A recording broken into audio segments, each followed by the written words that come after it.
Welcome back. I'm Kayvon Izami alongside head coach of Independence football team, Coach Lilly. Lilly, thank you so much for joining us. Really appreciate it. You've done a lot of winning as a head coach. You guys are obviously the defending champs, won the state title last year.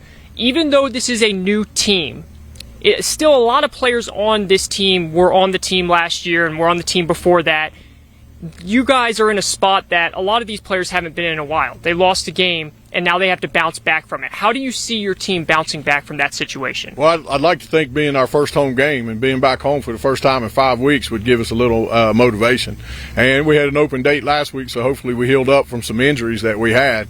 So, you put those together and being back home. We haven't been home all year. This is our first home. We're going into week 4, and we're just now getting home.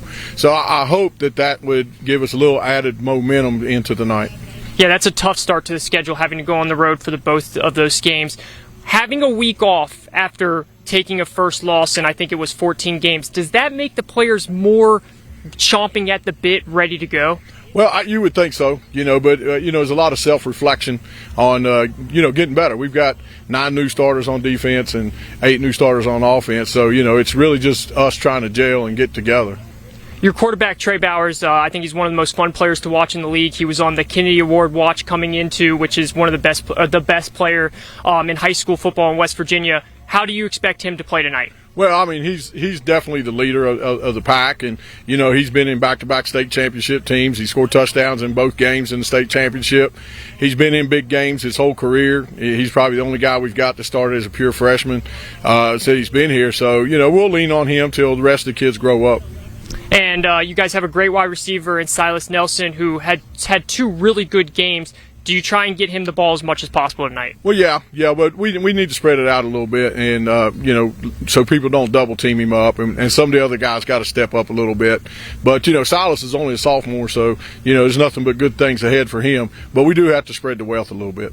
Now turning to Shady. Great team, lost their first game, have bounced back and won 2 games, 2 really close games too, coming right down to the end. Give us a quick little scouting report on Shady Spring. Well, they're a very explosive offensive team, and they got a good quarterback, and we know Brady's an outstanding quarterback, and he's got a couple little receivers that play really well, good tailback.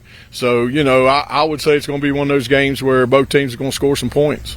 Last one for you, Coach, and we'll get you out on here. Give the audience one player, offense, defense, that we should look for on Independence that for you guys to get the win tonight, they have to have a big game. Well, I think Alex Blankenship, our left tackle, I think he has to have a big game for us tonight. And I think our tailbacks, Connor Bradford and Tyler Linksweiler, I think they got to step up tonight. Okay, awesome. That is Independence head football coach, Coach Lilly. Coach, thank you so much for joining us, and best of luck. We'll be back with more right after this.